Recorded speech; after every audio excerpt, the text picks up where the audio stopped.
Virtuous Devotional Thoughts for Women, written by Monica Diaz, read by Belinda Sainsbury. Good morning, dear friends. Today, December 22nd, our devotional is entitled Seeing and Loving. The disciples see a blind man. Jesus sees a man who happens to be blind. They see sin, the effect of man's work. Jesus sees need, the potential for God's work. Paul Miller. A man in a wheelchair due to muscular dystrophy went to a restaurant with his friends. When it came his turn to order, instead of asking him for his order, the waitress asked the person sitting next to him, "What does your friend want to eat?" Her external vision showed evidence of her inner vision. If he is in a wheelchair, something is wrong with him. If something is wrong with him, he is not normal. If he is not normal, he will not understand me. If he will not understand me, I better speak to his friend. To her eyes, the man had ceased to be a person. Actually, he was an engineer, to become an object, one more part of a wheelchair. All because she did not know how to look, because she had a distorted vision instead of a vision that transforms. You and me, and God willing, those who are in the receiving end of my gaze. We classify people based on labels, inner fears, social prejudice, stereotypes, and in so doing, we dehumanize them.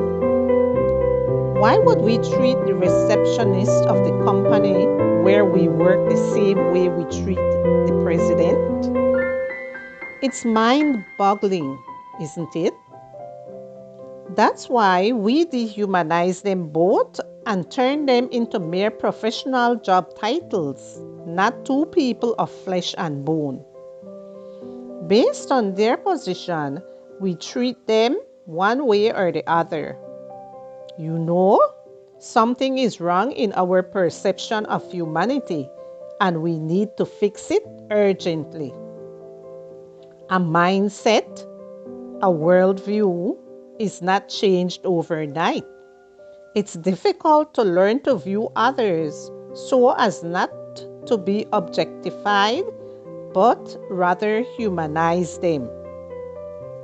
Viewing others as who they are, human beings, and without favoritism, is still a virtue as scarce today as it was in Christ's days.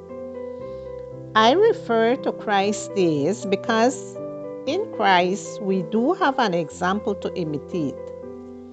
Close to 40 times, the New Testament mentions the fact that Jesus looked at people, and that look was inevitably followed by a second part.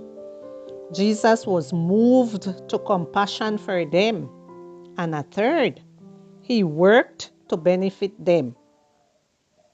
We need to learn to look at others, because until our gaze is free from labels and full of the kind of compassion that moves us to action, we will be unable to treat others with respect or touch their souls.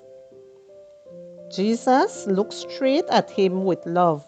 Mark chapter 10 and verse 21.